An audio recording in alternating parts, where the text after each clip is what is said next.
spring or end of spring sounds right. So I think you're right. Either way, I said I'm just not gonna say anything so we don't scare it away, because I'll believe it when I see it. You know what I mean? Because we had all the starts and stops, scripts got thrown out, and new writers brought in, and I don't know. I'm almost at this point. I'll just believe. I don't want to jinx it. Oh my gosh, we're actually live! It worked! It worked! Hey. All right. Hello, everybody. Hello. Oh wait, that's Katie's line. I can get a little thing with a doodad jigger.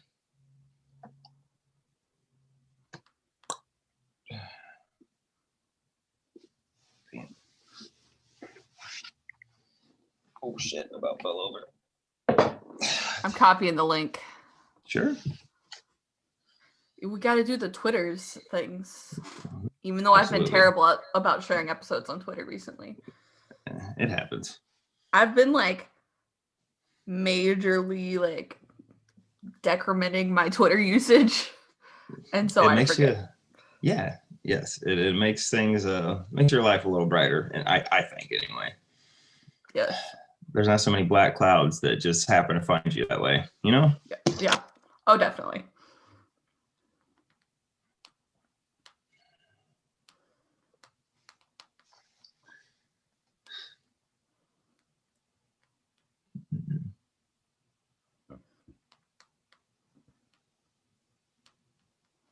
People that are watching right now are loving this. Just slow taps and clicks.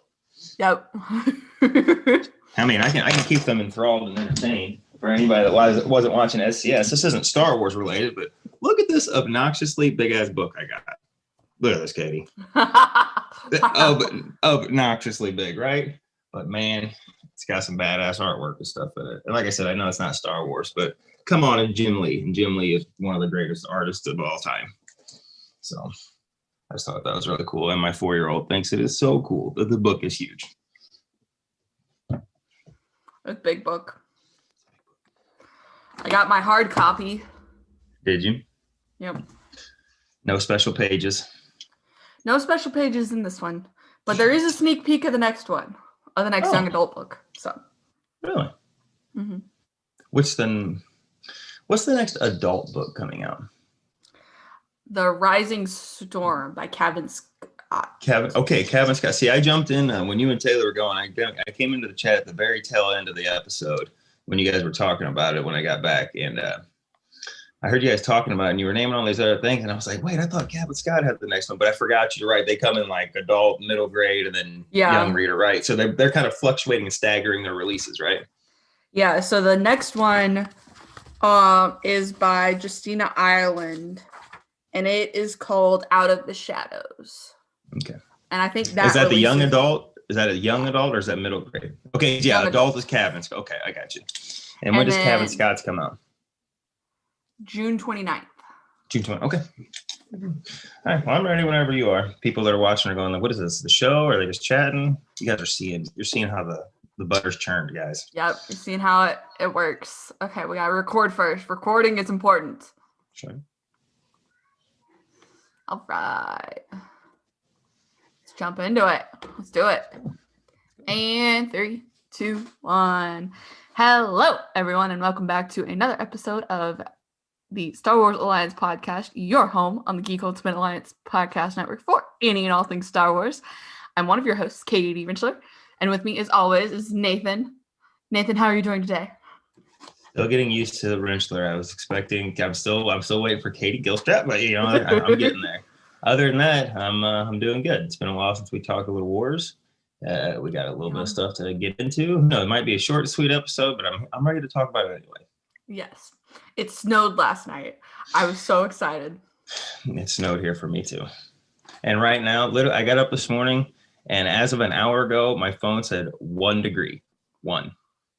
Oh my God. I've got a high of 16 or 18 today. I can't remember exactly which one. It's 16 or 18. I'm like, yes, what a just great day. See, it's 35 outside right now for us. Yeah. But Matt and we built a snow bear. Oh. We haven't named him yet. Do you want to build a snow bear? That's what I put on Twitter. I just put a picture of him. I was like, do you want to build a snow bear? That's funny. I can't believe you didn't try to make a little Yoda. A snow Yoda. I got so excited about the snow because it's the most snow we've had in like 3 years. That's true. Do you guys get a lot of snow where you're at? Is it like a thing, or is it or is that something special? It's something special. So like my aunt lives in Tennessee, and I'll never forget, like 6 years ago or so, I don't know, 7. It's been a while anyway. She called and like they had like a half inch of snow, and this was like Omega Red level, like level DEFCON 5. Like they were freaking out. Like where we're at, like I'm used to. I mean, I know there's other places used to a lot of stuff, but like 6 inches or a foot's really not anything around. It's not that bad for us. We're used to it, but they were going. People were freaking out. They couldn't go. There was wrecks because they just weren't used to driving on snow where she was at. So a half an inch devastated them. Yeah, it's just weird. Different things around different parts of the world. Californians, they can't drive in rain. We drive in rain around here every day like it's nothing. You know what I mean? Nothing. When it rains in California, their buttholes are so clenched because they're not used to it. It's usually sunny, clear skies. Anyway, we digress. Matt and I can't drive in snow, but I can drive in rain. Rain happens all the time here. I understand. But snow, because snow just is. I love snow, but it's so rare around here. Me too. And that was your weather talk for the Star Wars Alliance. Yes. Welcome to the weather. So first things first. Sure. We are a part of the Geek Ultimate Alliance Podcast Network, like I said. This podcast will have ads in it, hopefully 2, if I remember. But those ads, Nathan or I will give y'all a heads up for when we're going into those, just so you can prepare your volume levels. But we just want to warn y'all in advance that we don't get to choose who the ads are from, nor how loud the ads are, nor how many times you hear the same ad in a row. So yes, that's mine. That's been a part of my new disclaimer at the beginning. Yes, absolutely. Because I swear I was listening to Marvel Alliance the other day, and it was like the same ad 4 times in a row, and I went, really? Like they can't just throw a little something else in there. What we're getting at, guys, it drives us insane too. So we apologize. We don't have any control over that stuff, but we do appreciate you bearing with us through it. Yep. And we do also have Patreon, where $1 helps keep the laser guns going around here, blasters firing. $5 gets you ad-free episodes, exclusive episodes, and any early episodes we may or may not release. That's it for Patreon, right? Yes. Okay. I can never remember. I was like, am I missing something? No. Nope, okay. Just the 1 and the 5. And then if you haven't already, we would appreciate if y'all left a review on your favorite podcatcher. It does help put us into the feeds of other listeners, ones who may not be on social media, to kind of find us for when we promote our shows, typically there. So we do take any and all constructive criticism or feedback. If you have something you love, if you want to, if you have a specific question, feel free to put it on there. We'll talk more about Twitters and where you can find us at the end, but this show is on Twitter at Star Wars Alliance without the A in the wars. And if you ever want to send us some feedback there even, or ask a question, come on the show and talk about something, go for it. Let's do it. In that same vein, YouTube comments, we can check those to see if you got a question in there. And I know it sounds silly, but a thumbs up or sharing the episode if you happen to be watching it on YouTube or the podcast, it really does go a long way in pushing the weird algorithm for, like Katie said, for people who aren't on social media or who maybe aren't in the sphere of people that we normally reach to. You know what I mean? It just helps. If you're wanting to help, that's one way to do it. Make the algorithm lords happy. Push it out there, right? Push it out there. Do it. And then I'm gonna let Nathan do his spiel on all the network shows. Oh, we got this down easy. We're part of the Geek Ultimate Alliance Network, like Katie said, and there are shows, at least a show for every day of the week. There's 10 shows, 7 days a week. Slice of Film comes out every other week on a Thursday, and alternates with Star Wars Alliance. Basically, other than that, you've got we'll have links in the episode description, but it's Monday's World Finance True Believer, DC Alliance, Tuesday Marvel Alliance, Wednesday I gave you the Thursday rundown, which also Ranger Alliance thrown in there sometimes. Super Civil Servants on Friday nights goes live. The feed drops on Saturday. Superhero Discussions drops Friday, and then Weird Science Comics, Marvel and DC drop on Saturday and Sunday. if you can, yeah, like I said, we'll leave the links in there and you can go down and find, because there's some shows to go live the night before if you care to jump in and interact. Yep. But that's basically the spiel. And most times you can find all the episodes when they're dropped on Twitter.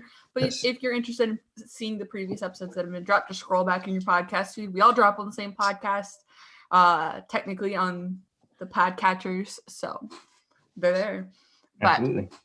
But with that, let's get into some Star Wars news. Okay, let's go. So, you mentioned this before we kind of started, or in the midst of getting ready. Yes, that's the word I was looking for. We do have some news on kind of shows that are going to be dropping on Disney Plus. We've got Ewan McGregor. I was thinking Obi-Wan Kenobi. Combine the words, that's how my brain works. Ewan McGregor says Star Wars Obi-Wan Kenobi will start filming late spring in Los Angeles. I believe this, originally they were going to film in England, but with coronavirus, maybe they're having to switch locations. But he says they'll be filming using the same technology as The Mandalorian. So on that special stage. Yeah, unless they've got the volume built in their stateside thing, because I know, what is it, Pinewood in England is where they do a lot of the Star Wars shooting. A lot of the filming. I want to say that's where the sequel trilogies were filmed. Yeah, but that is strange. Like you said, if they're doing it here, but that does also makes sense if because I know the UK and that they have they've got a stricter coming into the country, COVID kind of quarantine, but like the process, it might be more prudent just to do it here. You know what I mean? Save money, cost effective, and time effective. Yeah. So they're supposed to start filming late spring. We don't know when The Mandalorian is supposed to start. We have rumors, but I want to place heavy emphasis on rumors because when it comes to Star Wars, there's very few people that I believe, unless it's put on like StarWars.com as well. And StarWars.com never does like Mandalorian starts filming this date. Sure. So it is what it is. But Mandalorian, we believe, is supposed to start filming middle of March, which the Book of Boba Fett is filming right now, or should be ending filming soon. So that kind of lines up if they're using like the same stages. Maybe. Is the book Boba Fett actually filming right now? Do we know for certain it is actually in front of cameras? They started filming after the end of Mandalorian. Okay. 2, okay. I believe you. I didn't know if they took a little time, obviously they took a holiday break or, whatever. I just didn't know if they were still going. I thought they might be for some reason March was in my head for whenever I thought all this. I don't know why, but I thought like Book of Boba Fett was going, and man, I swore I heard somebody say that Favreau said like they're doing the Book of Boba Fett and they're going right into the Mandalorian, like walking which right would make into sense it. For what someone said. It depends on kind of when the Book of Boba Fett's done, but it also makes sense for Kenobi because they're going to be using the same staging, right? With the technology and everything. So if they're just like filming one back to back on the same stage, that's true. You're right. Sense. They have to be going. Yeah, you're right. They've got to already be going. So Book of Boba Fett should be filming or wrapping up filming shortly, which should lead into the Mandalorian. I'm so curious what that's going to be. Is that just going to be like basically like the Star Wars underworld? Like, you know what I mean? Like, is it just going to be Boba going down to the grime and the gunk, or is it going to be Boba taking on what's left of the Hutt cartel or the Hutt clan? You know what I mean? Because Jabba, that was Jabba's sector, but we know from like Clone Wars and a lot of stuff back that there are Hutts, plural, and there's Hutt space. And like, I'm so curious with that. Like, was Jabba the last Hutt, or were there more out there? You know what I mean? Like, I'm so curious what that's going to be. I'm in because I like forgive me, Agent May from S.H.I.E.L.D. What's her name in Star Wars? Come on, what's Fennec? Fennec, yes, Fennec. I like her. Ming-Na Wen. I love Boba. I really like what they did with him. I'm so being back in Jabba's palace. I'm really curious to see what they do with that. Like, what is that even going to look like? Because like the Mando, like in Mando season 3, like really, what's that going to look like now that his quest is over? You know what I mean? Is it going to be about taking back man? Oh, I'm so excited for this stuff. And I like that they're going to be kind of like crossing up, you know what I mean? Like lining up and being in the same I don't know. I'm really excited for all this because I don't know what to expect, but I know I like the players in the game. You know what I mean? I don't know what game we're playing yet, but I know I like the pieces and the players in the game. Yeah. Definitely. No, I would definitely say that. And we didn't know what The Mandalorian was going to look like before it released, and now everyone's in love with it. So, at this point, with Jon Favreau in control, I'm like, I have every faith of the matter. What I would think is that this is going to kind of tie into books that we start to see pop up in the sequel era or in the New Republic era, where like in the High Republic books right now, we're getting talk about Hutt space and like the Hutt families, like controlling certain areas or doing things to kind of control or manipulate areas. What if we get like Fett space or like Fett clans? Well, that's the exact that. Okay, now that's really interesting going like that. I'm in for it. Like I could totally see that. But that kind of is like the same thing I was saying. So is it going to be like, because the Hutts aren't going to give that up on their own. But like you said, if he comes out and he's like, this is Fett space now, is it like, that's what I mean, is there going to be like this war between the, the undergrounds, like where you just got mercenaries and you got bounty hunters and just assassins coming after everybody on both sides? Like, what's it look like? I'm so curious. And then like you said, because the New Republic, which is something I didn't even think of, they're still bouncing around trying to bring law, like get everything back. So that's even a third component that I didn't even think about. Yeah, I'm so curious what this is going to look like. Like I said, I'm very intrigued. And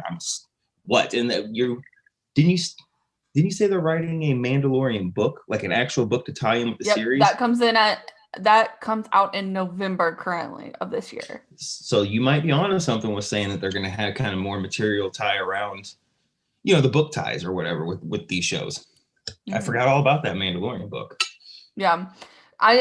I'm not thinking maybe that one. I'm still thinking that book's a prequel with like showing kind of like Grogu's history in the Jedi Temple, and who maybe rescued him, and then like Din's history, like building up and everything. That's what I'm rescued. Okay, I'm in for that. Sounds like a great idea. Actually, I'm in for that. I'm still waiting to hear more about that book. I asked the author on Twitter, I was like, Adam, now that season 2 is over, do we get to learn more about your book? And he's like, nope, you just gotta wait. Damn it. Do we know, do we have a release date for Bad Batch yet? Because that's the next thing coming out, right? Is that the next Spring thing 2021 is all they're saying right now.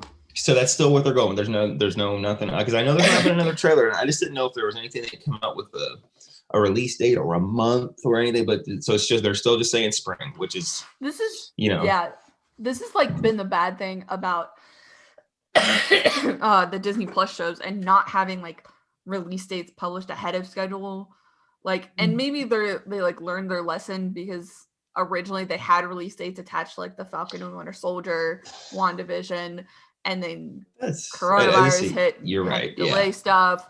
So maybe they're learning their lesson there, but animation is something that I feel like shouldn't get delayed by anything. But I'm like, I want the release date. Well, I guess the only way I could see something doing that is I don't know. They got the ball rolling now. You're right. There's no need for like they've got their they got the production. You got WandaVision going now. You're gonna have Falcon and Winter Soldier. They've already, like you said, they've got their cast going for Book of Boba. You're right. The ball is rolling now. There's no reason for it. Like, I understand the movies and stuff when this stuff all hit, because we didn't know what was going on. They didn't know how to maneuver and make things work. But now we've got the game plan, because I mean, unfortunately, we've been dealing with this for almost a year now, which is sad to think about, but it's whatever. But I mean, they got it under control. So you're right. I think it's time they could safely say, for shows anyway, when they're coming out. Now, movies, on the other hand, I probably wouldn't attach a date to it, because that's still a wild card. You know what I mean? But that's what I thought. But Bad Batch is technically the next thing coming up for us to dive into in Star Wars, other than books and stuff, but the first visual medium. Yeah, and that will obviously bring the return of Fennec Shand. Yes, it will. Yes, it will. That's a great point. I said book. I mean show. You know what I meant. Yeah. But and Ming-Na Wen's gonna voice her too, like in the same bet. So I'm absolutely excited about that. Because she brings a lot of spunk to the character, and I'm like, I love her. Ming-Na Wen is actually, she's done a lot of good voice work, because there's She was Mulan. I didn't know that. She was Mulan. She was. I feel like she was 50 fucking years old. I know. She was Mulan. She was in the animated series The Batman, the follow-up to the Batman the animated series that had like Romano and Kevin Michael Richardson as the voice in there. She did one of the officers, like Detective Yin, I want to say. And like she's great in that. But she's a very accomplished voice actor that you would, like you said, Mulan.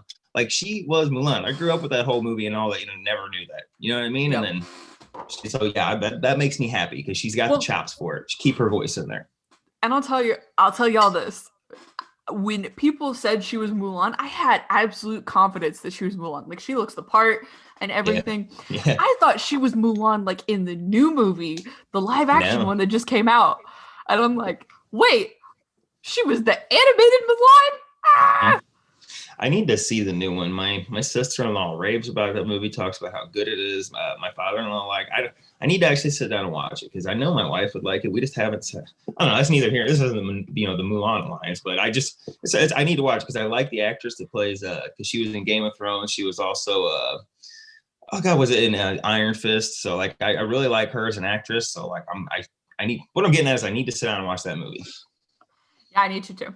It's on Disney Plus right now. If anyone's interested, for free. You don't have to pay the premium fee now. Right. But getting back to Star Wars and everything. Yeah. Sorry, guys. The Golden Globe announcements and SAG announcements for the nominations and everything came out. And The Mandalorian was nominated for several items in those lists. And I just want to say to one reporter who says that Pedro was not involved or as he should have been in Mandalorian season 2, that if Pedro's out here promoting the show's awards right now, then suck it, bitch. Sorry. Oh, who's the one with sour grapes? Do we have a name? Who's the sour grapes reporter? Randolph. That bitch. I hate her. Okay, hate's a strong word. I don't know the lady, but God, just shut up and go away. All right, just shut up and go away. I don't remember what episode of SCS it was, but I went off on her. Yes. Well, Katie, I mean, these award shows are great, but these don't compare to my favorite show, award show, the People's Choice. And you know why? It's because the people choose. So unless the people are choosing, I don't care. I say all this with a big smile on my face and sarcastically because I don't give a shit about any of this stuff. But it is great that their work is being recognized because if Hollywood's going to stroke themselves off, at least they should stroke off one of the good shows. You know what I mean? That's all these award shows are is for all the people in Hollywood to come up and go, oh, I love you. You were so great. And just, jerk each other off. So whatever. It doesn't mean anything to us. Moving on. So, a lot of the older Star Wars games are being reimagined, are supposedly being reimagined for newer consoles. So first up on that list, obviously, is Knights of the Old Republic. For consoles, like I'm going to be able to get this for the new consoles, or is it going to be just for computer? Like I'm going to be able to go Knights of the Old Republic remastered PS5. Yep. That is the shit because I will be doing that. I will be doing that. So and this comes after the announcement that Electronic Arts, EA, would not be controlling Star Wars' destiny in the console video game. What is Blizzard or is it BioWare who's doing a game that's going to be an open world? I can't remember which one it is. One of them B ones. I don't know games stuff like that. So sorry guys. I don't have it on this article, but it's one of the bigger companies, and I know people who are into gaming are like head over heels about this because this company, like, they really do good open world games. So hopefully we should be able to just walk in and be the Jedi that you want, or Sith or whatever, have your lightsaber, just walk around and find your own missions and go. I don't like I said, people that know more about gaming than I do are very excited about this, the prospect of the new person doing the game. It's Ubisoft. Okay.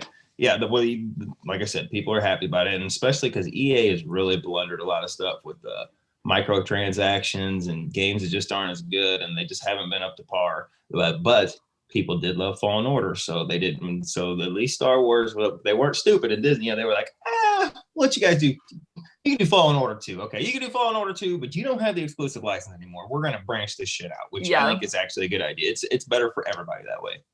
Yeah. The rumored studio who's doing the Knights of the Old Republic reimagining is Asper. I don't know anything about video games, but there you go. So, okay. ASPYR.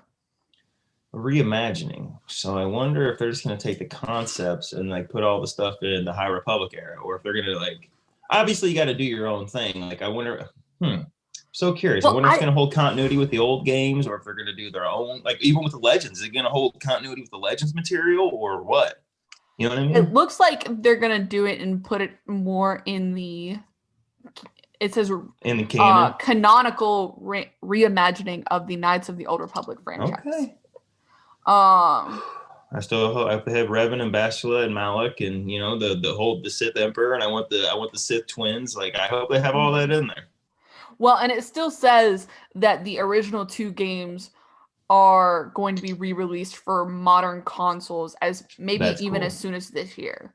So you'll still be able to have those, which I would love to actually be able to do those. Me too, because I never played, like I didn't have them as a kid. Like I played them in a friend's house or something, but I never actually got to dive into either one of them. And even the one that's like I sent you the videos and it shows like the Sith that you're like, God, was it like 2011 or something when the graphics are good? But anyway, like it's like there's so I never got to play these ones with the updates or whatever. So that'd be really cool if they did update them and re-release them so I could actually dive into them and actually go through the stories. Because I know Sarah on our network, you know, on SCS, I know she said when she read the Revan book, she likes it, which her husband got back into and broke out the old game, started playing again just because he wanted to know more about remember the Revan story and stuff. So it'd be cool for that if I could get in there and do that too and go into updated graphics. Yeah. So that could be cool in a lot of ways. But I also think that they don't necessarily have to bring in the canon reimagining into the High Republic era. I still think there's plenty of time before the High Republic to bring this game in and kind of develop another sect of Star Wars universe. Okay.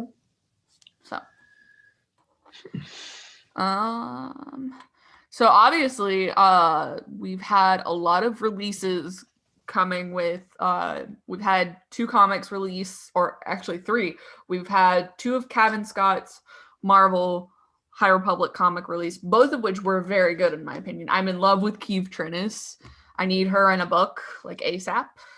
I know you didn't read the comic. She one of the characters. I was gonna say, is she a character? Like, okay. Yeah. I'm like, name does not sound familiar, but that would explain why. It's not the one who like had the lightsaber going down the rocks and like use it to slide and stop, right? Is that the Jedi? I don't know. I remember that panel still burned in my mind. It's funny. I don't think so. I think that was a different one. Yeah, I don't know. I just haven't seen the comics. I need to check them out. Thank you. But both of those have been very good. I have not had a chance to check out Daniel Jose Older's comic, but apparently I didn't realize that, but this is his first comic that he's written. And so he's really excited about releasing that. Well, that's awesome, because I think that would be very exciting for anybody to get to do their first one. So good for him. Very exciting. Or good for them. And I think Cavan Scott's High Republic 2 sold out and is going for another reprinting. And I want to say Older sold out as well, but I'm not 100% sure on that one. I know Scott's did. So I think the last piece of news we have before we dive into Le Book is about Star Wars Andor. Ooh, fill me in, because I know nothing of what you're about to talk. So fill me in. I know, mister. I don't have social media anymore. Hey, I see stuff on YouTube every now and then, or like in Google will be like, hey, I think you want to see this. So I see stuff every now and then. So Star Wars Andor has apparently enlisted Ben Karen and Susanna White to direct episodes. And now remember, we never get anything until like StarWars.com releases it like the week before the show releases. So everything right now, like I think Discussing Film is the one who had the scoop on these. So I would say they're pretty reliable in this. I think they had one of the Mandalorian season 2 directors. I think they had Peyton Reed directing episodes. So, Do But we Ben know Karen, these two from anything? yeah, that's what I was going into. Ben Karen directed the final episode of Sherlock on the BBC. Okay. He's directed 11 episodes in Netflix's The Crown. He also That's has people 2 like Emmy that? nominations as a producer for the 3rd season of The Crown, and another one as a director from The Crown season 3 episode Aberfan. Sure. Well, they got some chops. I know people like that. I haven't seen it, but I know there's it's got a fan base. Let's put it that way. Yeah. And people are pretty passionate about it. So that's good. And I watch Sherlock because I'm a Benedict Cumberbatch person. Yeah. So that show's pretty good, and I really love the directors that they chose to grab for those minor episodes, because they're like hour and a half long episodes, so they could be like a movie, but there's like 4 episodes in a season. So okay. Yeah, like they do shit weird when they make stuff. So yeah, that makes sense.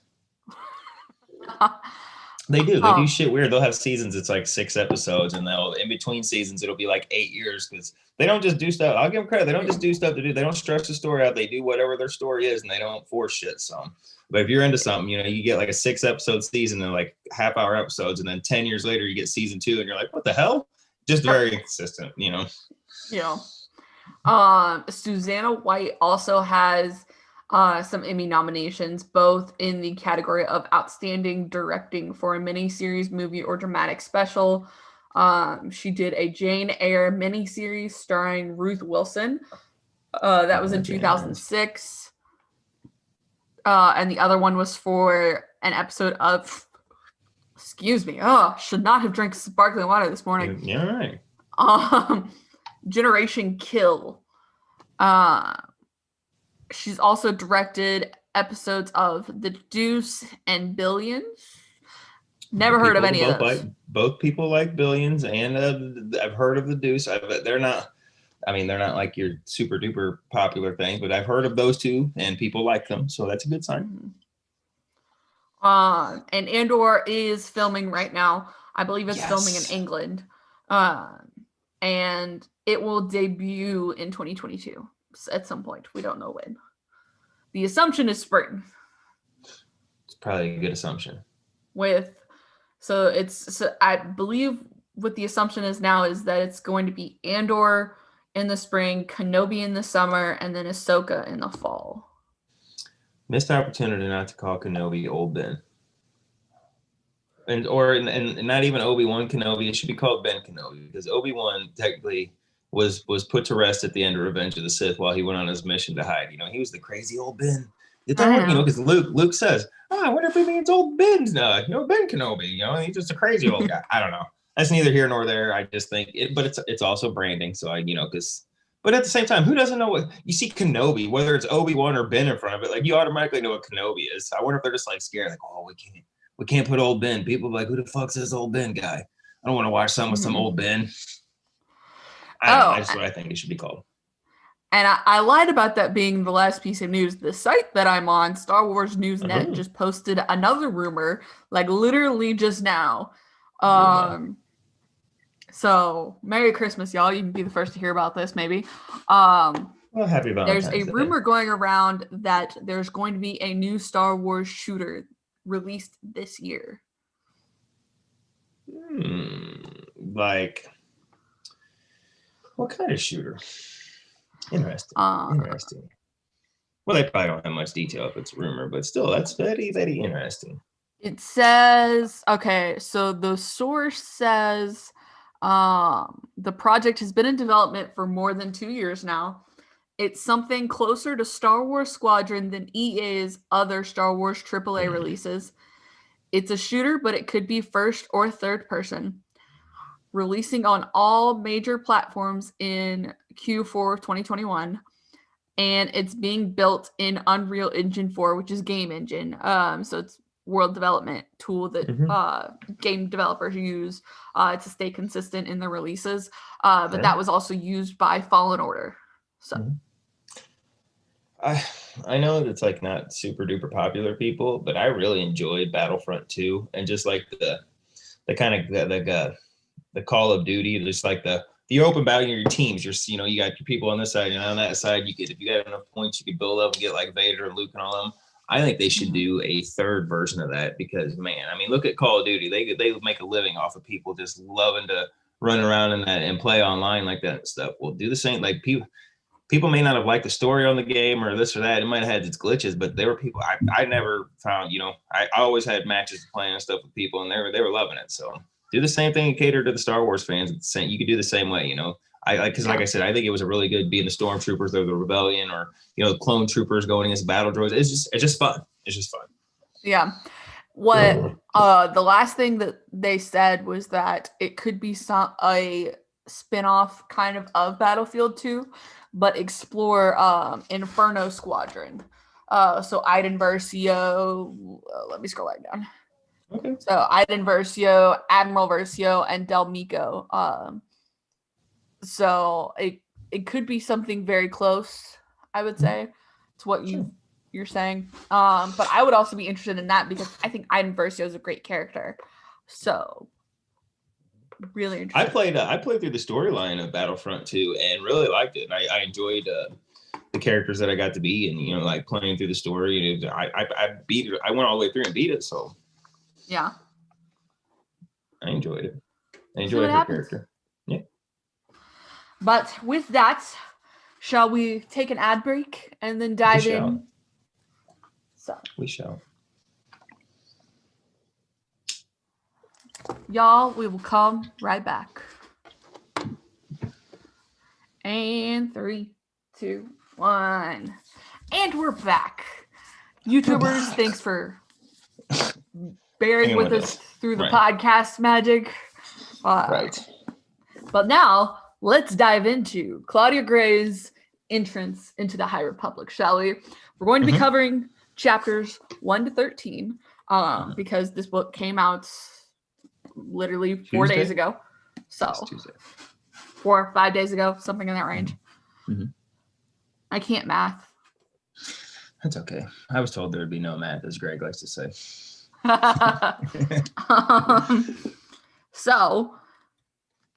Well, okay. I should probably preface this by saying, since you weren't on the last part of the Light of the Jedi review, do you want to touch on your thoughts briefly? Okay. Now, I don't know if you read my okay.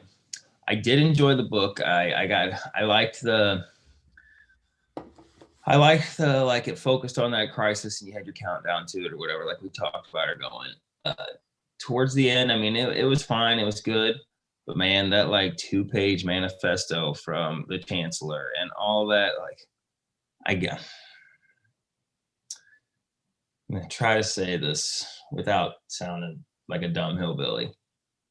But it's one thing to have a message in a book put in there subtly, or like when you finish the book or something, you go, and the moral of the story was, you know what I mean? It's another thing to, now maybe I'm at fault because I know how the sausage is being made, which is a big thing. Because like, I don't remember how I said in the beginning, like I kind of rolled my eyes when they were talking about the Wookiees, like, oh, he couldn't do it when they're in a crisis situation. They're going to try to pull this thing. If not, thousands of lives get lost. But they go out of the way, oh, well, nobody was mad at him because it's okay if you can't always rise to the occasion and be scared and flickily florping. We love you no matter what, and blah, blah, blah, blah. Okay, whatever. And like I said, with the one Jedi, her battle feelings. They're, like I said, maybe it's a product that I know how the sauce should be made, but I know that this is a story group initiative to everybody's great, no matter what size and shape you are. If you know what I mean? If you're an introvert, if you're an extrovert, if you're shy, if you're a goth kid, if you're this or that or whatever, you know what I mean? Like, and then to go on that God, it was like a 2-page manifesto of like, oh, to teach the galaxy these great little words, compromise. And even if your only thing you're good at is spitting loogies and bullseye in the window, we're going to find that and make that skill useful. And the rest of us will pick it. We get it. It's one thing to like have a character that, maybe doesn't live up to it, but like, let's not hang a lantern on it and be like, yeah, it's all right. Even like, I'm sorry, but you shouldn't, how do I say this? It's okay if you're not the peak or you're not the the definition of what you think the hero or whatever it is, but you shouldn't strive to be mediocre or moderate, or you shouldn't, when you look up to a hero, you should look up to the heroes. I'm going to put this in sports terms. God damn, this is a Star Wars podcast, not a sports I know. podcast. The way, okay, like up until the last 2 or 3 years, you wouldn't, if you were going to build a football team, you were going to strive. You wouldn't strive to be the Browns or the Bills. You get what I'm saying? You would strive to be the Patriots, Kansas City, one of these upper echelon, top class teams. You're not going to strive to be. Like I said, I don't like all this shit. It's a story group initiative. You look at all the Legends book, look at the other books before this shit came about. You didn't have shit drilled into it like that about it. You had your heroes, you had your stories. And like I said, that drove me so much insane. The book is good. The premise is good. The Nihil is good. I really enjoyed them. I just don't like I don't like anything being shoved down my throat. Okay. Anything. I don't care who it's from. Maybe I just need time to go back. Cause like I'm a wrestling fan. Okay. Like pro wrestling. I like the show. It's my soap opera. Now I seem to like it better nowadays whenever I'm 2 or 3 years removed and I go back and watch the story because I'm too close to it. I know the Twitter, I know the stuff, you know what I mean? Like I know I can see the scenes real bad on it because it's fake. But when I go back and watch it, I just get the story. You know what I'm saying? So maybe I need time away from it. But right now I know what the story, because they're fucking out there on there. Look at us. We're so diverse. We're doing this. We're doing that, which is fine. I'm not saying you shouldn't be, but I don't need it shoved down my throat in a book like that. You know what I mean? Like you can tell your story. You can have your unlikely heroes. You can have your hero that rises to the occasion, who does something, because that happens every day in life. You know what I mean? But like, let's not hang a lantern on it. Like, oh, you're great, and because just the way you are great. But you know what? That's what I can't say it without saying it. Like I said, I hated that, and that even rolls over into not so much this book because it wasn't, but there's still some more stuff going on in here, and it just when I hear it or I see it, I roll my eyes and I get going, and I'm like, maybe I just need time away from it. You know what I mean? Maybe if I came back and I read this in 2 or 3 years, I'd see it and it wouldn't be so bad because I know. Like I said, Lucasfilm is out there. Look at us. What do we do? You know what I mean? Like that's their whole initiative, and that's fine. Yeah, maybe it's just not for me. But the premise, the premise is good. The Jedi being what they are, you know, this new Nihil, the stuff like that. Maybe the devil's in the details for me. You know what I mean? Just drilling down stuff like that. And I know it sounds dumb. Maybe I sound closed-minded, narrow-minded, whatever. But go back and read any of these, like Revan, the Bane trilogy, fucking any book with Luke and Leia and all that, any Wookiee, you never had that shit in there before. You know why? Because you didn't need to hang a lantern. You didn't need to drive that shit, cram it down their throat. You still had your unlikely heroes. You still had your stuff, but you didn't have that garbage in there. So maybe that just doesn't appeal to me. And if it appeals to you, that's fine, because we don't have to be the same. We don't have to like the same things.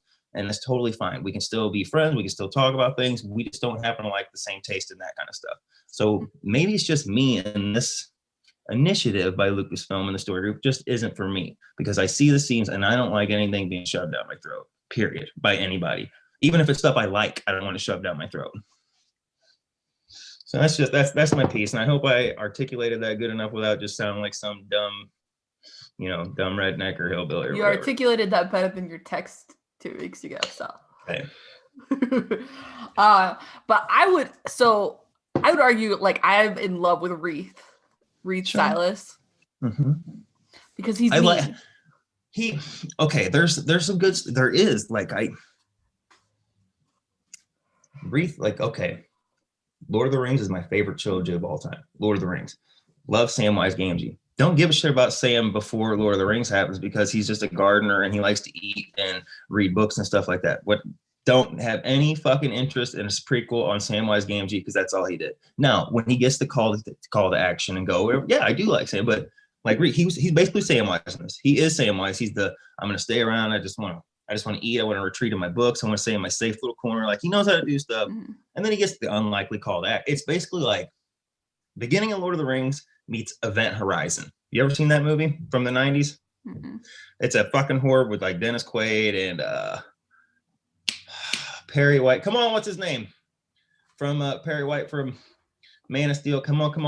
Lawrence Fishburne. Lawrence Fishburne, yes. And like, but it's a horror movie where they find a derelict drift ship that still got enough power. They go into a secret chamber. There's some scary It's a horse shit.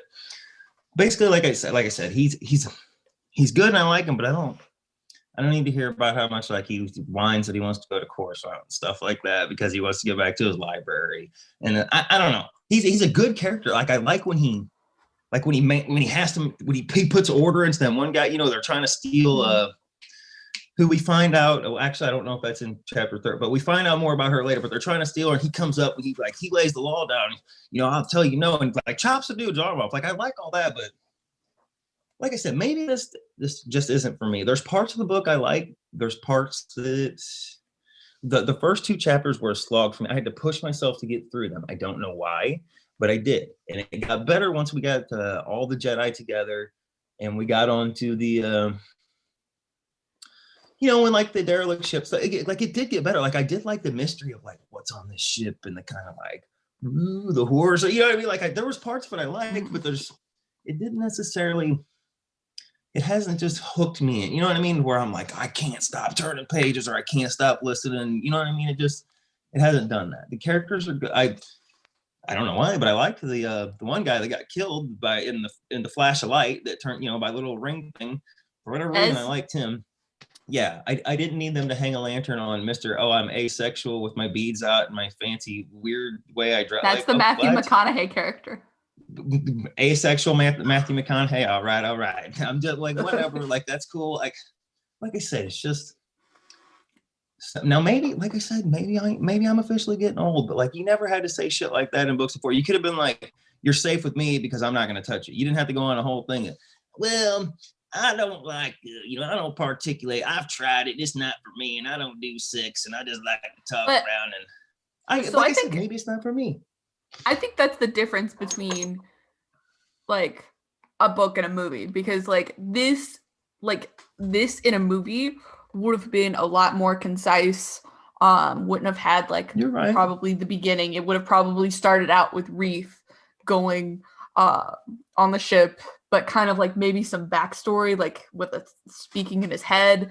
And it would have been concise. But I think with a book, especially nowadays, you have to kind of put that stuff in there because people want the representation. And I don't blame them for it. Sure. Like I said, I because people want want explicit. I get it. So okay, you're right. And that's what I don't need to be beat over the head with something. I don't need explicit. You know what I mean? I can take subtle references, implied hints, you know what I mean? Just pick up on like I said, maybe it's just not for me, and I can definitely agree with you when it comes to Legends. Now, would I say that Legends didn't have some of like the Lina Soh characters in it? No, I wouldn't say that. They were in there. Sure. So maybe not as powerful as Lina Soh is currently, which gives her the authority to have that monologue. I don't even care about the authority. Well, okay, maybe you're right. I get what you're saying. Like I get what you're saying. And I think that kind of leads into like a lot of times, and I'll reference something that Mark Hamill has said over the years a lot, where people would come up to him and be like, and they'd be like, I'm gay, but I love Luke Skywalker. What is Luke Skywalker? And Mark Hamill would be like, he's whatever you want him to be. Sure. And that's what I think, something that has been lost currently, and it maybe necessarily isn't a bad thing. It kind of depends on what you. It depends on where you're looking from. That sometimes people aren't getting the read into it, which is why we have items like producers and directors saying, no, this was the intent behind this. No. And I do get it, because again, I don't want to sound like oh, I'm the old guy, whatever. But there's no denying that the generation coming up, God, without sounding douchey, it's the only way I know how to describe it, is softer than the generation before. Just like we were softer than our parents' generation, stuff like that. You know what I'm saying? We get soft. And a lot of these their emotion, everything's emotional, and they've never been told no, and they've never been disciplined. So they freak out when they do need things explicit. And God, that sounds like such a slight. And I'm not trying to say it in a slight way, but it's the fucking truth. I'm sorry, truth hurts, guys. Truth's like rain, and don't give a fuck who it falls on. But it's the truth. You know what I mean? Like so maybe you're right. Like they do need the coddling and the, please tell me, I need to be able to look at a book and go, no, look, it says I don't like sex, or I'm asexual, or I'm gay, or I'm trans, or whatever. Maybe they do need it explicit, or black, white, whatever. So I just never needed that stuff. But again, I'm in a different generation. Maybe this, because eventually give it 10 years. We'll go back to the old way it was. Everything always goes back. You do stuff to appeal and appease right now, and then eventually people get tired of it, and you switch things up. You go back, you go new situations. It'll all come full circle again. It's just right now in this time period, it's not so much for me. And that's what I think. You and I have said the same thing over and over again, that all Star Wars isn't for everyone. Certain items of Star Wars don't apply to you. Like, I'm reading the middle grade books because I'm like, I want them. More Star Wars literature. Yes. You're like, I don't necessarily need those. Or exactly. And people who love Legends and hate Disney Star Wars. Well, guess what? Legends is still there. You're right. So there's something for everybody. And maybe this just isn't for me, but maybe it is for you. Maybe that, okay. And I'm willing to give credit where credit's due. Like, maybe reading that, like, really, like, you're a person, like, read something that made your heart lift and it sang and it did speak to you, and you were finally like, yes, this is, and that's fine. Just because I don't have that and I even kind of roll my eyes at it or smirk at it or whatever, that doesn't matter, because there's going to be something dumb and trivial that I like, that I find that I'm like, yes, or, that makes me feel that way. And you might be looking over and being like, look at this guy, that guy's crazy. Fine. Right. Exactly. It's fine. It just, like I said, it just, so far, this initiative and this storytelling doesn't speak to me, and that's fine. Because, like I said, give it 5-10 more years, this stuff will get stale, people will get sick of it, and we'll go back to somebody that something, you know what I mean, where it'll go back. People it'll get over it. Look at how storytelling's changed over the years. Look at how TV, movies have changed over the years. Stuff that's, what I'm saying? It's ebbs and flows. So right now I'm just in a low point. And who knows? Maybe the end of the book, I still have 4.5 hours of the book left. Maybe by the end something happens or something goes and I go, you know what? This is my book. Because it could happen. Or maybe I could read the next adult book and my mind could be changed because it makes these books look better, and I reserve that right to change my mind. You know what I mean? And I think the last part of the book is great, but obviously we're not here to talk about that right now. What did you think about Orla and Cohmac? Did I say those names right? Tom, if you're listening, I really need a dramatist persona. Yes. I was gonna say, like, the names, like, I'm so glad I had the audio. Oh, can I just say, I'm so spoiled by Mark Thompson. It took me like 2 chapters to get used to the guy who did this audiobook, and I was like, man, I'm over here being like, this guy's not the voice. I'm just so spoiled by Mark Thompson. So, like, that was a sour note for me. I was lucky enough to get sent an advanced reader's copy by Disney. That's awesome. So I haven't done the audiobook, and when I go to do my review, I always like to do the hard copy, and like, maybe you'll like call me a heathen for this, but like, I've got highlights. Yeah, I was like highlights and everything. Make notes. Mm-hmm. So I don't like doing that on a Kindle, and obviously you can't really do that on an audiobook. So I would like you to send me your copy of Light of the Jedi and that book, just so that way I can get them home and read them, just to see what your notes say on it. Because maybe reading your books with your notes in there, I'll go, you know what? Damn it, Katie, you're right. And I need to, maybe that's how I need to do it. I need little books with notes and little quantifiers on there or something. Well, okay. So I do a lot more highlighting than I do notes. And a lot of times my notes are like, wow, you're a fucking idiot, man. Like, why are you doing this shit? Yeah. But what did you think of Orla and Cohmac? Particularly Orla. I liked all, it's 4, right? The 4 Jedi that we get to, that are coming. You get Orla, Cohmac, Dez, and Reath. Yeah. Like I said, I like Dez the most for some reason. I don't know why. Maybe I don't know what that says, but whatever. I just liked him, how confident he was and going in, and like or the other 2, like I liked them. I really did like them. I liked all the Jedi in this one. There wasn't anything that like God, what was the girl? She's like the flashy one. She's thinking about going like on a Jedi walkabout, right? Kind of like what she described. She's an Umbaran Jedi. She's with the eccentric one. A hinged, double-bladed white lightsaber. Yes. I love that. And like the art they did on her and everything, I'm like, oh, she's pretty, and her lightsaber's gorgeous. They describe her good. Like I like their relationship, and immediately right off the bat you can tell that they've got a history without knowing that they've got a history, just the way they interact with each other. Yeah, and so she has declared herself a way seeker, which means she's That's free what it is. from the Yes. council's influence. And she wants to follow the force in her own way. She doesn't agree with the council. Yeah. So it seems like that's kind of the role that maybe Qui-Gon would take on potentially. Yeah. Maybe if he was born in this time. Absolutely. That's exactly what Qui-Gon sounds like to me, where he would just follow the force, because he still did even while reporting to the council. So yeah, it's gonna be interesting to see how they lost all these principles that they held so closely in only 200 years, and technically before that, because Qui-Gon came up through the system never even having that go through. So you know what I mean? Just like how did they lose all these things that that they're touting up and holding so high? And I know the we pick up with the story, like, as the Jedi's fallen, like they lost their way and that's why they get destroyed. But it's just I'm so curious how in only 200 years we go from everything that are describing here in the hierarchy and the way things are going, and the more kind of like martial or monk, the way they go around, to the military. You know what I mean? It's just, I don't know. I want to see how that, or like, because like you said, Qui-Gon would be perfect for that.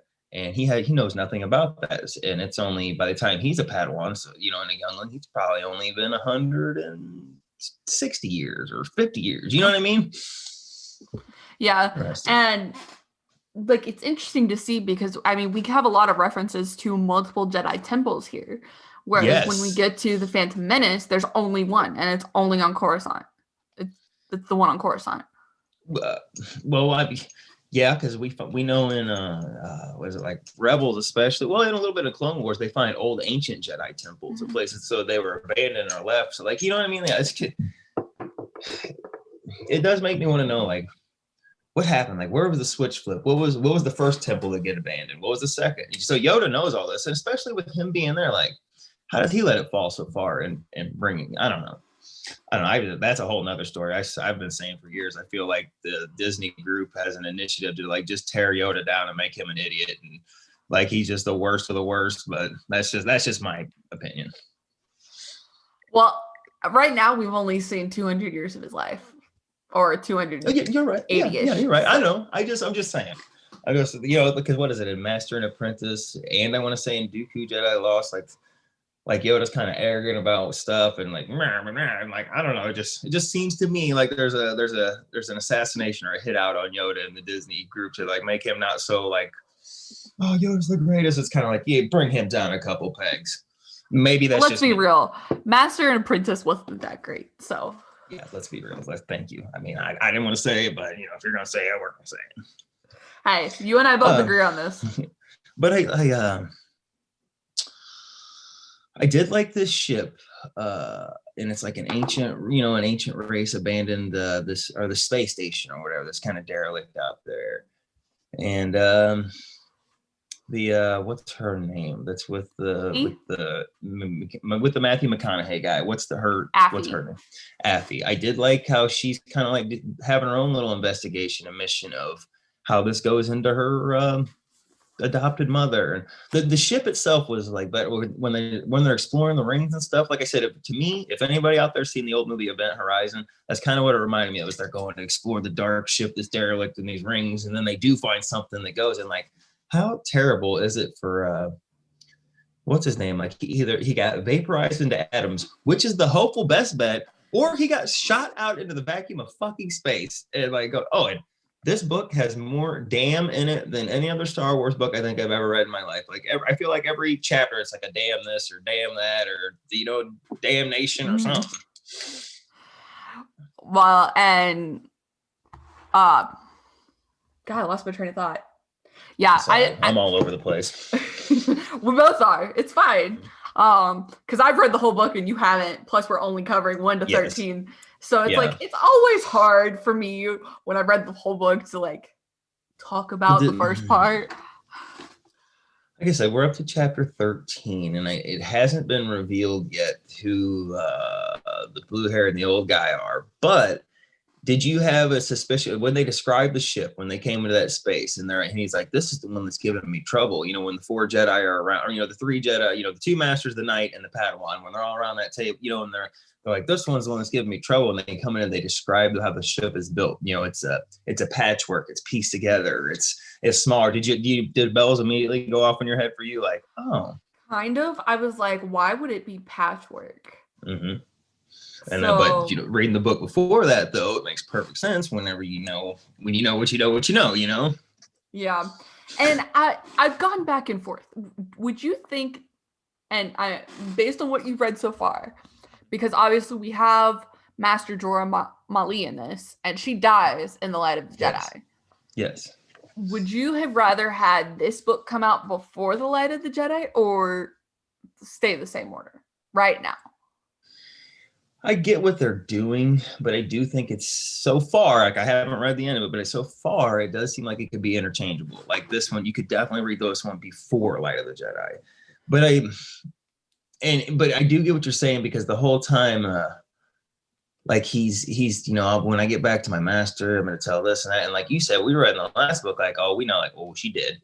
You know what I mean? Like, oh, she gone. You know what I mean? So it's, you know what? Honestly, this one probably should have came out first. You're right. It probably should have come out first. Which, and I guess it depends, because like Michael Siglain said, the books are meant to tell a complementary story as a whole.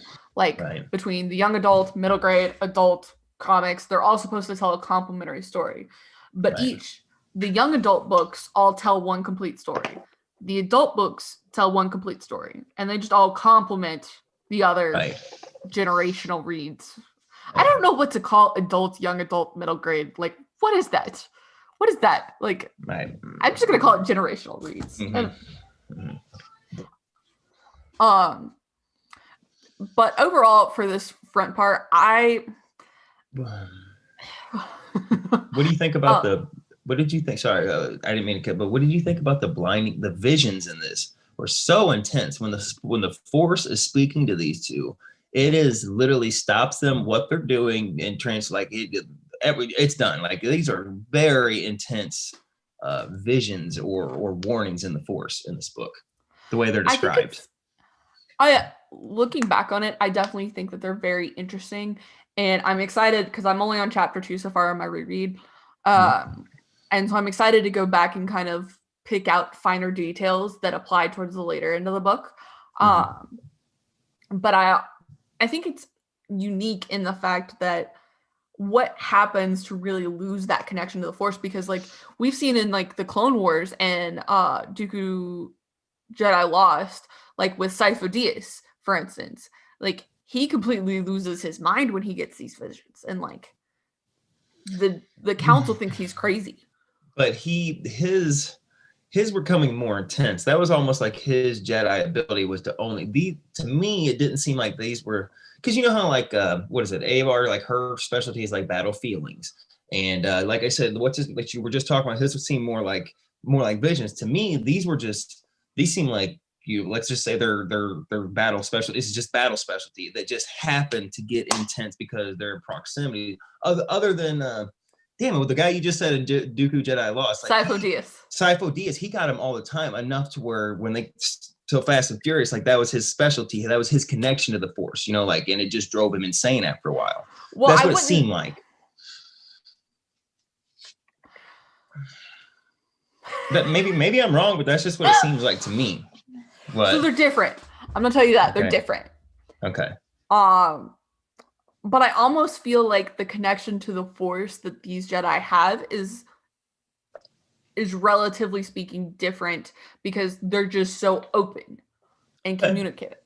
Okay. So to me, I think Sifo Dyas' visions didn't start coming in until his master encouraged him to open up more. Training. Learn to open up to the visions more. Yeah, and then I think part of the reason, and I think this can happen really with anything, is the council started gaslighting him and was like, that's not ever going to happen. And so that can also drive you to Crazyville, because people are like, is that gaslighting by telling them that they thought he was crazy and they didn't believe it? That's gaslighting, being like, I'm so confused on these new modern fangled terms. I don't know. That's neither here nor there. You can explain that to me offline. But either way, let's go forward. That was my opinion of it. Sure. But I thought the station was interesting. Yeah. And like having it, I'll have to look up Event Horizon because I don't understand that reference. I do all the time. You'll have to watch the movie. It's but you might want to watch it with your husband if you're prone to get scared or watching the daylight. Oh God. It's not like the greatest movie in the world, but it's got some freaky. I remember being quite freaked out when I was younger watching it, being like, whoa, what is going on? Does it have a lot of jump scares? I don't like jump scares. No, not a lot. It's just got some, you go, what is happening? Some creepy douche chills. But okay, it's been years since I've seen it, but I remember being like creeped out. Okay. You'll watch it. You'll like it. Slice of film coming at you. Slice of film. Right. I'm planning. You want to come join me for a movie? Come do it. But I did like the ship. What? The vessel? Or no, finish it. Finish what you were talking about. No. The derelict station or whatever, not the ship. The station. But I didn't mean to cut you off. It's got like the different levels, and obviously we lose Des in the exploration part of it. And so the end of chapter 12 takes us, and they're finally getting off the station. So that's kind of where we leave off in this, is like the whole front part of the book is exploring the station, and kind of Reith is kind of I've said kind of like 7 times in the past 3 minutes. But Reith is exploring and kind of learning about his abilities and recognizing sometimes what his master thought was that oftentimes talent doesn't exceed the will to learn. And that's, I think, what I love the most about Reith is like that he takes that journey, and I've had to learn that journey too. My sister is way more talented than me in a lot of stuff, and I work twice as hard. And I'm like, that was always something that I reckoned with a lot. And so I guess that's why Reith kind of speaks to me, is because I'm like, I was him. Sure. And oftentimes I still am. There's nothing wrong with the message of work hard and hard work pays off. There's nothing wrong with that. Like I'm a big fan, because that is literally, you can do anything that you put your mind to. I know that sounds douchey or whatever, but the more you're willing to work and the harder you're willing to work, you can do it. Now you might be limited physically to a certain extent, but you can always get to that physical limitation where you just can't. You can come to your peak. I'm a big fan of that. The harder you work, or you maximize your ability, absolutely, because it does pay off. So that is a good message. Like you're saying, you might have had to work twice as hard, but you put in the work and the effort and made up for it. I'm a big fan of that, because that pays true. You know what I mean? That rings true. That is absolutely 100% true in the real world. The harder you work for something, the better results, and the you know what I mean, you're gonna achieve things. That's a great message to put into a book. So I did have one question for you that I saw on Twitter, so I can't take credit for it. What do you got? If Reith survives the end of the book, I'm not going to tell you one way or another. Right, okay. Would you think that, oh gosh, now I can't even remember her name. Please hold.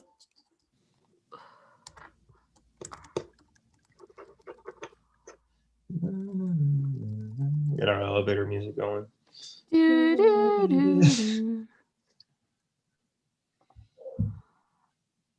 Jocasta knew. Okay. Would you think that Reith was her master?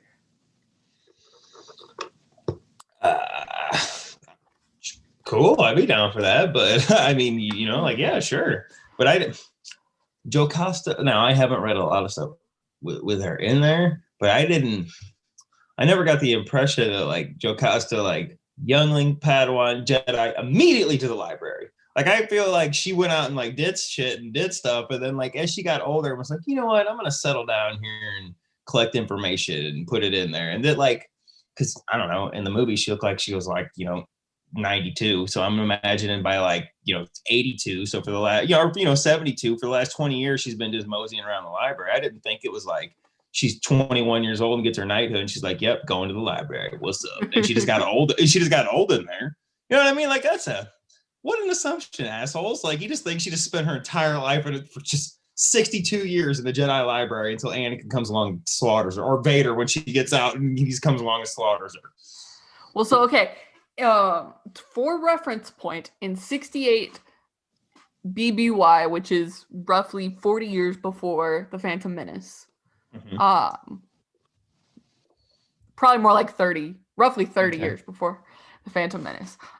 When Qui-Gon Jinn first became Dooku's Padawan, Nu was the newly appointed chief librarian, and the Coruscant Jedi noticed that Dooku and Nu were normally very friendly.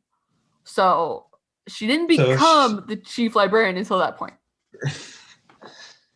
Well, see, Dooku is old. She's definitely older than Dooku. So that would have still gave her 20 years, 25 years to go out there and rouse shit up. Because even Qui-Gon, she was still way older. Even if you look at his advanced age, like, I mean, I don't know. We don't know what it is, but just look at the woman when we see her, you know, in the movies. Like, she looks 100. So, you know, even Dooku is, even in real life, Christopher Lee was damn near 100, and he still looked younger than her. So, you know what I mean? Like, you go to, so, yeah, that still makes sense. Like, I just don't feel like she would have been a young, spry Jedi and been like, you know what, going to the library after these guys. Well, you know, I don't know. She studied to become a consular Jedi, which were members of the Jedi Order who devoted themselves to the study of diplomacy or science and completely withdrew from combat and warfare duties. Well, maybe I'm wrong then. Maybe that is how they do. Okay, then sure, yes, I could see him being her master. Throwing the knowledge on you. Sure. I don't know. I just feel like that's kind of silly that, like, she was like, yep, I just want to be a librarian my whole life. Like, I got all this cool Jedi stuff. I just want to learn about what other people did. That's what Reese does at the very beginning of this. I know. And sometimes, you know, we're unhappy. We are happiest in our happy spots behind the Absolutely. books. Absolutely. This is very true. That's just my opinion. There's nothing wrong with that. I know. I get it. There's nothing wrong with that. I'm not saying that I'm right. I'm just saying my opinion is, like I said, maybe this whole it's just me, guys. I know it's me. That's all right, but I'm allowed to be me. All right. You can be you. I can be me. Exactly. But I think that's really it. We get a lot of introduction in this. Reith kind of explores. Yeah. And I'm looking forward to, because like I said, I still have 4.5 hours of the book. I'm on chapter 16 in my read. So like I said, who knows? Like, you know, maybe the last 2 hours, like, it's really intense or something, you know what I mean? And I go, holy shit. Or and like I said, because I reserved this, right? Maybe the next book I read, like, kind of goes back or gives you more detail, or, you know what I mean, connects into these, and I go, well, shit, I see how these 3 books are going now, and it makes it better. But as of right now, like, first book was good, except for I hated that 2-part manifesto. Like, the mechanics of this, the ideas are great. You know, like, we got this new villain. I love the Nihil. I think the Nihil are a great villain. I so far, I like them. You know what I mean? From when I read, that's what I mean. So, like, the mechanics are great. It's the devils are in the detail for me, and it's just, and I know a lot of that is just me. So that's fine. You know what I mean? They've got the right idea. They got all the ingredients to make a good little, you know what I'm saying, to make a great pie. It's just maybe that pie doesn't appeal to me, you know, so much. Maybe I just like the crust of the pie. I don't like the filling. I don't know. You know what I'm saying? Like, I do like I will be interested with Acolyte. Takes place at the end of the, you know, the Nihil are coming to TV. You know, we're gonna see the Nihil in this. So maybe, I want to see the Nihil on TV. You know, so maybe after the, you know, I don't know. And like I said, with everything, maybe it's just time. Who knows? Maybe I'll go back in 2 years and reread these, and I'll go, you know what? I get it now. It just goes. But as of right now, I'm in it. I'm not abandoning ship yet, but it's still kind of like you know what I mean? I ain't made it up to speed yet. Well, this is a 6-year publishing initiative, so at least. I know. Because, so phase 1, for a refresher, we've been over this before, but phase 1 is supposed to lead into next year some point. Not supposed to end in 2022, or like, I'm sorry, it's not going to go through 2022, but it will end in 2022 at some point. So we don't know the exact end date of phase 1, but then there's 2 more phases after that. So I would picture each phase being 2 years. So yeah, like I said, I will be finishing the book, and who knows, next time we record, I'll be come back with a pleasant, you know what I mean, a pleasant review or retraction or just whatever. I don't. But until then, this is where I stand right now. For me, and I'll go ahead and spoil my ranking. I go Into the Dark, A Test of Courage, The Light of the Jedi. So that's where I stand right now. That's okay. That's okay. And I'm glad that you are really digging this. And that's good because, like I said, not everything has to be for me, and that's totally fine. But I'm glad you're enjoying it, and we can have a conversation about it. Exactly, and we can just have a conversation, talk about stuff that's just entertainment. And we'll talk more about this part in the next one, I'm sure too, because then I'll feel more free to revisit some of the things like you said. Absolutely. Okay. So, we'll definitely have a further talk on Into the Dark in 2 weeks. We'll have a part two. Part two. I know. I was so confused because I was like, we're gonna talk parts 1 and parts 2 because I had seen the advanced reader's copy and it had parts in it, and then I was like, oh, the actual book doesn't have parts in it. Shit. So and with that, I think that concludes our part 1 discussion though. That's it. So we will be back in 2 weeks live on February 21st to talk about the last half of Into the Dark, plus revisit some things here.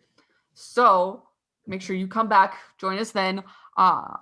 This will be dropping into feeds this Thursday as per the usual. So yeah. Remember, and if you could do us a favor, rate, review, share, all that good mumbo jumbo and jazz, because we really would appreciate it. Yes, we do. We always appreciate it. If you don't have anything else, I don't have anything. I don't have anything else either. So you can find Nathan here every other Sunday.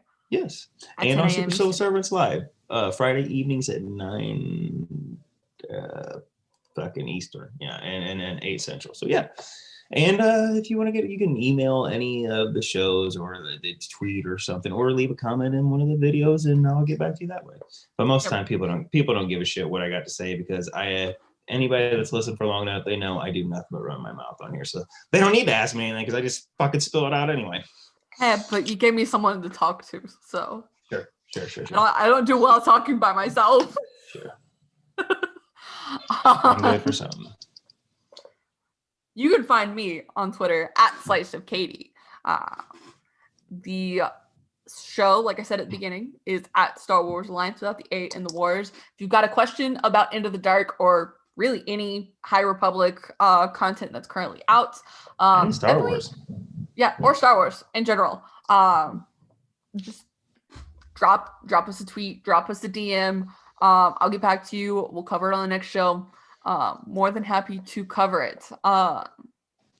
If you're interested in okay, maybe I want to get started reading Star Wars and I want to start with the High Republic, let's talk about it. Let's figure out which one's right for you. I've read all 3, so I'm happy to give recommendations. But like I said, I've already given my ranking so far of what we've got. Right. We will probably touch on the comic at some point on this show, more than what I did earlier today. Touch it all you want.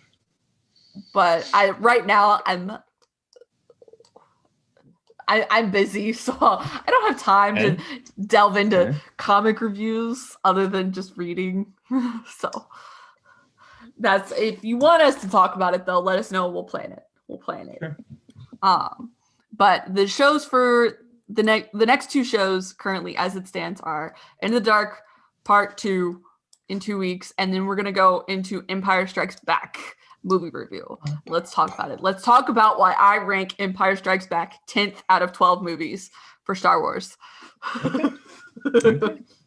So with that, I want to wish everyone a good day or night, whatever time of day you're listening or watching, and we'll see y'all next time. May the Force be with you always.